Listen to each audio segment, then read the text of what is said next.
Good morning from Washington, D.C. My name is Ira Forman, and I am the U.S. State Department's Special Envoy to monitor and combat anti-Semitism. For those of you who attended last year's Muslim-Jewish Conference meeting, perhaps you remember that I and my colleague, Sharik Zafar, the U.S. Special Representative to Muslim communities, spoke to you about our respective missions. Sharik, who is currently on a trip to East Asia, and I send our apologies for not being with you again this year. We were both so impressed by your mission, a mission that the United States government considers to be incredibly important, combating religious bigotry and intolerance. Sharik and I are part of the same Religion and Global Affairs Office at the State Department. And though we have somewhat different missions, we both deal in our jobs every day with the destructive consequences of intolerance and bigotry. That's not to say that anti-Semitism and anti-Muslim hatred manifest themselves in the same ways. Each is a unique form of hatred that requires us to confront them in different ways.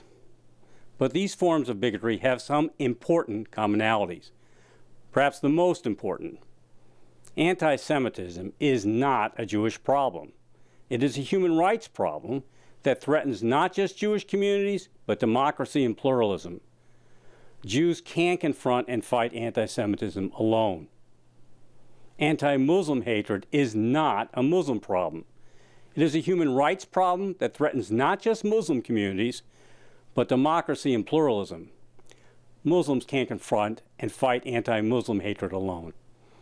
And following the tragic murder of a Catholic priest and violence against Christian communities in the Middle East, it is important to note that anti-Christian sentiments and actions are not just Christian problems. They are human rights problems that threaten not just Christian communities, but democracy and pluralism. Christians can't confront and fight anti-Christian hatred alone. I have learned in this job that government alone can't fight these hatreds. To confront these evils, we need the voice of activism of individual citizens and their organizations. In other words, we need civil society. So that's why we believe this group, you folks as individuals, are so critically important to all the values of democracy, pluralism, and diversity that we share and that are the values the United States is dedicated to upholding. Yes, we need those of you who are Jewish to fight anti-Semitism, but we also need you to come to the aid of your Muslim brothers and sisters when they find themselves in the crosshairs of the haters.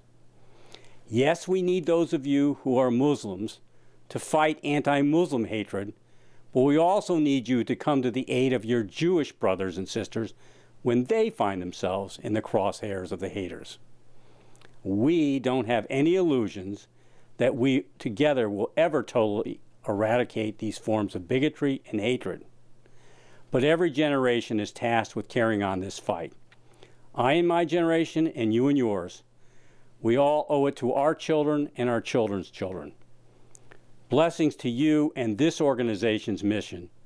And please know that the United States of America will always be in your corner in this greatest of endeavors. Thank you so much.